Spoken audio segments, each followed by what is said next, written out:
एवढंसं का? बघा आमचा अंशू आहे ना पनीरचा केक करणार आहे. हां, happy birthday to you, happy birthday to you, happy birthday dear Anshu. बस झालं, आपल्याला पनीर पाहिजे भाजीला टाकायला. चला ठेवा. थँक्यू. चला, आज अंशूला कशाची भाजी खायची? त्याची आई आज पनीरची भाजी करणार आहे. चला द्या द्या द्या, लवकर दे. थँक्यू. आपली पोळी जळायली, पोळी जळायली, पोळी जळायली. बघा आमची पोळी जळायली की नाही. पोळी जळाली. तावा गरम आहे, दूर राहा. द्या आजीला तोपर्यंत हेल्प कर.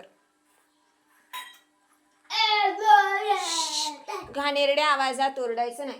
ए, तावा गरम आहे, मागे. तावा गरम आहे, मागे. मित्रांनो, आम्हाला पनीरची भाजी म्हणलं की आम्हाला सुचतच नाही, पण असं झालं की पनीरची भाजी करायची आम्हाला, पण आमची काय नाही आहे, लाईट नाही. त्याच्यामुळे आम्हाला पनीरची भाजी करायला वेळ लागतोय.